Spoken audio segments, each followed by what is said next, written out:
नमस्कार, महुआ खबर में आप सभी का स्वागत है। मैं हूं आपके साथ दीप चौधरी। बुलेटिन की शुरुआत करेंगे। सबसे पहले बात करेंगे उत्तर प्रदेश की, जहां उन्नाव से एक बड़ी राजनीतिक प्रतिक्रिया सामने आई, जहां सांसद साक्षी महाराज ने अपने संसदीय कार्यालय में मीडिया से बातचीत की। इस दौरान उन्होंने आम आदमी पार्टी के नेताओं के भाजपा में शामिल होने और राघव चड्ढा के बयान पर प्रतिक्रिया देते हुए कहा कि जब जागे तभी सवेरा।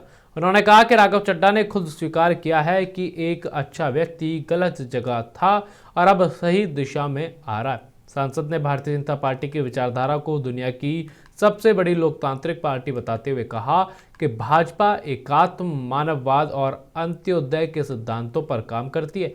उन्होंने सबका साथ, सबका विकास, सबका विश्वास और सबका प्रयास को पार्टी का मूल मंत्र बताया। उन्होंने संकेत दिया कि विकास कार्यों से प्रभावित होकर अन्य दलों के नेता लगातार भाजपा में शामिल हो रहे हैं और यह सिलसिला आगे भी जारी रहेगा। वहीं बिजली समस्या और स्मार्ट मीटर को लेकर जनता की शिकायतों पर उन्होंने चिंता जताई।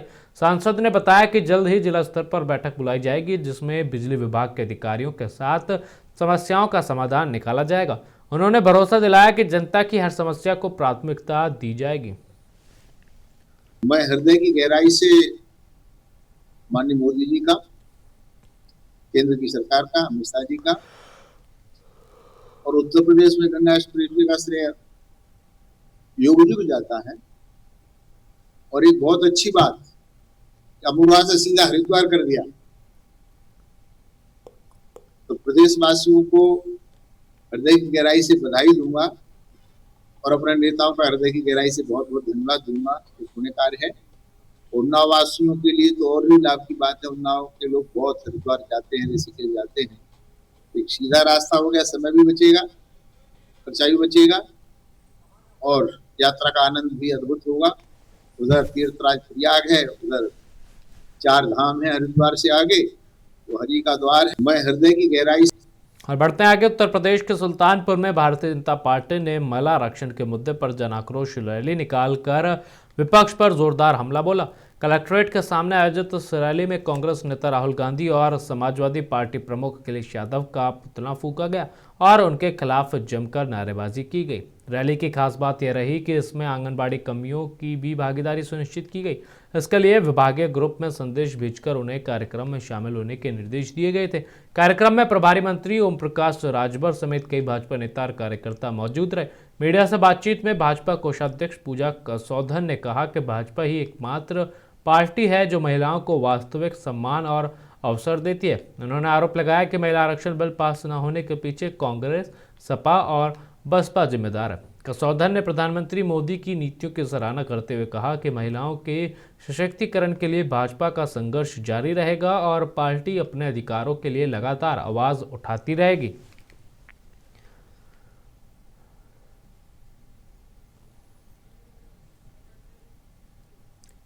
और बढ़ते आगे। बिहार के भोजपुर बक्सर विधान परिषद उपचुनाव को लेकर चुनावी तस्वीर साफ हो गई। सोमवार को नाम वापसी की अंतिम तिथि के बाद अब कुल 6 उम्मीदवार चुनावी मैदान में रह गए। इस संबंध में जानकारी देते हुए भोजपुर जिलाधिकारी तनय सुल्तानिया ने प्रेस वार्ता में बताया कि किसी भी प्रत्याशी ने अपना नाम वापस नहीं लिया।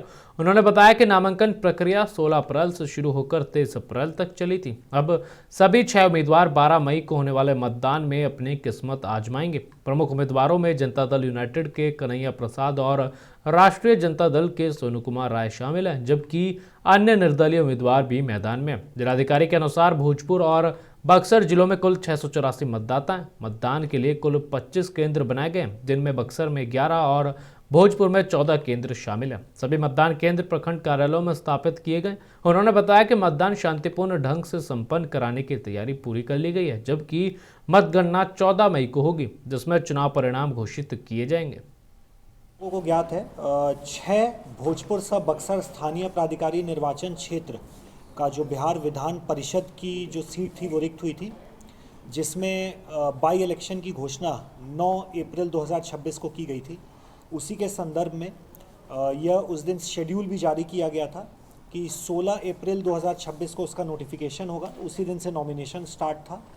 23 अप्रैल 2026 तक नॉमिनेशन की तिथि थी, अंतिम दिवस। 24 अप्रैल 2026 को सभी जितने नामांकन पत्र आए थे उनकी समीक्षा यानी स्क्रूटनी की गई और आज 3 बजे तक अंतिम तिथि और समय निर्धारित था। कि जितने भी अभ्यर्थियों ने नॉमिनेशन दिया है, अगर वो अपना नॉमिनेशन वापस लेना चाहे तो उसका भी समय आज निर्धारित था। मतदान का दिन है 12 मई 2026 और समय है सुबह 8 बजे से शाम। नमस्कार, और आप देख रहे हैं महुआ खबर। देखिए, आरा बक्सर एमएलसी पद के लिए चुनाव जो है 14 मई को होना है। जो वोटिंग होगी 14 मई को होगी। और हम बता दें आपको कि आज प्रेस वार्ता करके डीएम ताने सुल्तानिया ने जानकारी भी दी है। सारी तैयारियां पूरी कर ली गई हैं जिस तरह से उन्होंने बताया है। और जो 6 कैंडिडेट हैं अभी, इसलिए कि जो नाम वापसी का डेट था वो ख़त्म हो गया आज, और 6 के 6 कैंडिडेट जो हैं वही रह जाएंगे। जिस तरह से डीएम ने बताया है प्रेस वार्ता में कि सारी तैयारियां जो है कर ली हैं, पूरी गई, और जो भी आचार संहिता का पालन जो करना है सारे लोग कर रहे हैं। और जो भी अगर किसी तरह का भी सूचना अगर गड़बड़ मिलता है तो उस पर कार्रवाई भी की जाएगी। महुआ खबर के लिए आरा से संजय श्रीवास्तव। और बढ़ते हैं आगे। उत्तर प्रदेश के रामपुर में 4 मुखबिर बच्चों की जिंदगी में बड़ा बदलाव देखने को मिला। प्रदेश सरकार की कॉली क्लियर एम्प्लॉयमेंट योजना के तहत कराए गए सफल ऑपरेशन के बाद अब ये बच्चे सुनने और बोलने की क्षमता हासिल कर रहे हैं। इस पहल से न सिर्फ बच्चों के जीवन में नई उम्मीद जगी है, बल्कि उनके परिवारों में भी खुशी का माहौल है। तहसील स्वार और शाहबाद क्षेत्र के अमायरा, उवैश खान, अफजवानपुर और निशांत के परिजन अपनी समस्या लेकर जनता दर्शन में जिलाधिकारी अजय कुमार द्विवेदी से मिले थे। बच्चों की स्थिति सुनते ही जिलाधिकारी ने तत्काल संज्ञान लेते हुए संबंधित अधिकारियों को आवश्यक निर्देश दिए। जिला दिव्यांगजन सशक्तिकरण अधिकारी प्रतिभा पाल ने तेजी से कार्रवाई करते हुए पात्र बच्चों का चयन कराया और उन्हें विशेषज्ञ अस्पताल में भेजा गया। सरकार की ओर से प्रति बच्चा करीब 6 लाख रुपए यानी कुल 24 लाख रुपए की लागत से क्लियर एम्प्लॉयमेंट सर्जरी कराई गई। ऑपरेशन के बाद जब बच्चे दोबारा जनता दर्शन में पहुंचे तो उनसे सकारात्मक बदलाव दिखाई दिया। वे अब प्रतिक्रिया देने लगे और बोलने की कोशिश कर रहे। ये देख परिजन और अधिकारी भावुक हो उठे।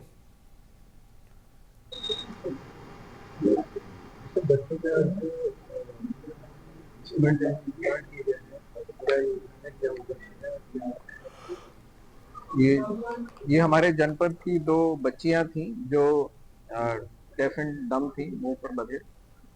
उनको तो दिव्यांगजन कल्याण विभाग की ओर से उनका जो कॉक्लियर इम्प्लांट सर्जरी थी वो स्पॉन्सर की गई थी। और ये दोनों बच्चों की कॉक्लियर इम्प्लांट सर्जरी हो चुकी है और उसमें से एक बच्चे को 4-5 महीने हो गए हैं। थेरेपी के बाद उसने रिस्पॉन्ड करना भी शुरू कर दिया है और उसने बोलना भी शुरू कर दिया है। जो दूसरा बच्चा है उसकी अभी 1 महीने हुआ है, उसकी थेरेपी चल रही है। उम्मीद करते हैं कि जल्दी वो भी अपना स्पीच और हियरिंग उसकी प्रॉपर हो जाएगी। मैं आपके माध्यम से ये अपील करना चाहूँगा कि जनपद में और भी। और बढ़ते हैं आगे। अब आपको बताते हैं उत्तर प्रदेश के रामपुर में आज एक महत्वपूर्ण कूटनीतिक दौरा देखने को मिला, जब भारत में फ़लस्तीन के राजदूत अब्दुल्ला एम.ए. अबू शावेज शहर पहुंचे। इस दौरान उन्होंने भारत और फ़लस्तीन के बीच लंबे समय से चले आ रहे ऐतिहासिक और सौहार्दपूर्ण संबंधों को और मजबूत करने पर जोर दिया। मीडिया से बातचीत में राजदूत ने भारत और खासतौर पर रामपुर के लोगों का आभार जताया। उन्होंने कहा कि दोनों देशों के रिश्ते केवल राजनीतिक नहीं बल्कि सांस्कृतिक और ऐतिहासिक भी हैं। उन्होंने बताया कि फ़लस्तीनी नागरिक वर्षों से भारत के साथ अपने जुड़ाव को संजोकर रखे हुए। वैश्विक हालात पर बात करते हुए राजदूत ने मध्य पूर्व की जटिल स्थिति पर चिंता जताई। उन्होंने कहा कि फ़लस्तीन का मुद्दा केवल क्षेत्रीय विवाद नहीं बल्कि एक मानवीय संकट है जिसे दुनिया को समझने की ज़रूरत है। राजदूत ने स्पष्ट किया कि यह मुद्दा किसी एक धर्म से जुड़ा नहीं है बल्कि न्याय और अधिकार का प्रश्न है। उन्होंने कहा कि जब तक दुनिया में हर व्यक्ति सुरक्षित नहीं होगा तब तक कोई भी सुरक्षित नहीं रह सकता। और रुक करते हैं अगली खबर का। झारखंड के सरायकेला जिले के गमरिया प्रखंड सभागार में भारत की जनगणना 2027 के प्रथम चरण के तहत मकान सूचीकरण एवं मकानों की गणना को लेकर 3 दिवसीय प्रशिक्षण कार्यक्रम की शुरुआत की गई। इस प्रशिक्षण में प्रगणक और पर्यवेक्षक सक्रिय रूप से भाग ले रहे हैं। प्रशिक्षण के दौरान प्रतिभागियों को मकान सूचीकरण की प्रक्रिया, डेटा संग्रहण के तरीके और तकनीकी पहलुओं की विस्तृत जानकारी दी जा रही है। साथ ही उन्हें व्यवहारिक प्रशिक्षण भी दिया जा रहा है ताकि वे फील्ड में कार्य के दौरान आने वाली चुनौतियों का सही तरीके से सामना कर सकें। गमरिया के अंचल अधिकारी प्रवीण कुमार ने बताया कि इस प्रशिक्षण का उद्देश्य जनगणना कार्य को निष्पक्ष, पारदर्शी और समयबद्ध तरीके से पूरा करना है।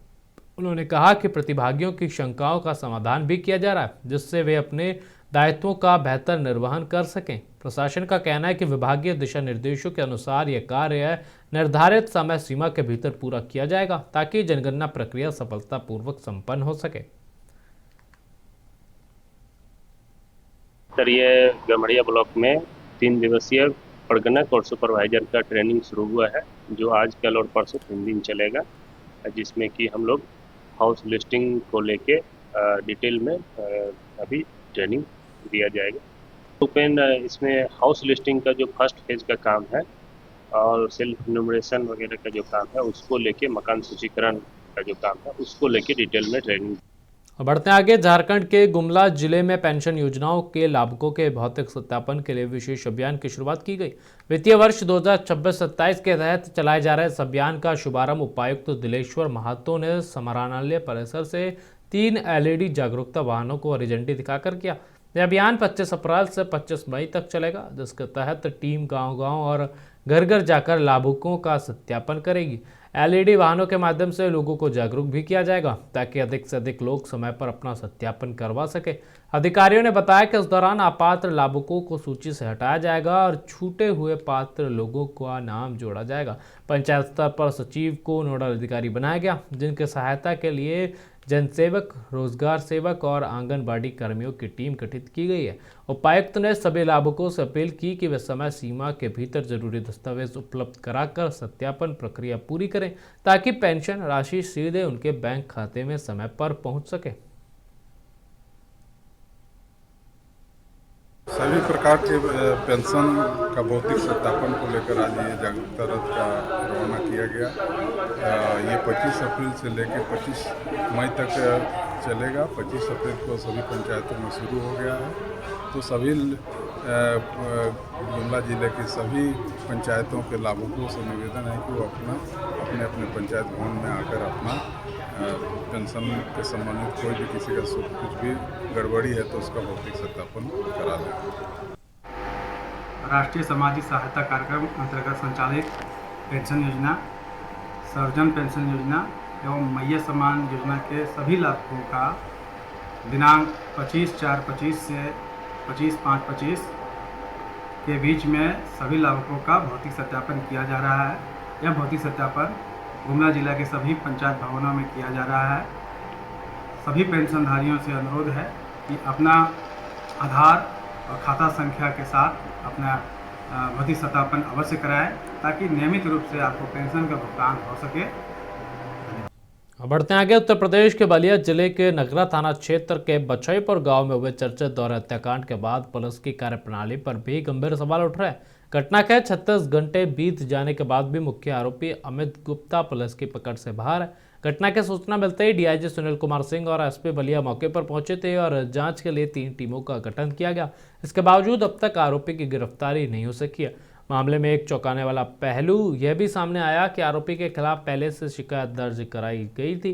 मृतका की पत्नी ने 6 अप्रैल को गढ़वार थाने में नामजद तहरीर देकर जानलेवा हमले की शिकायत की थी, लेकिन उस पर समय रहते कोई ठोस कार्रवाई नहीं हुई। परिजनों का आरोप है कि पुलिस को पहले ही आरोपी के खिलाफ जानकारी दी गई थी, लेकिन कार्रवाई के बजाय मामले को टाल दिया गया। अब इस दोहरे हत्याकांड के बाद पुलिस की लापरवाही पर भी सवाल खड़े हो रहे हैं और परिजन दोषियों पर सख्त कार्रवाई की मांग कर रहे हैं। चलिए तो फिलहाल इस बुलेटिन में बस इतना ही। देश दुनिया की तमाम खबरें जानने के लिए देखते रहे महुआ खबर।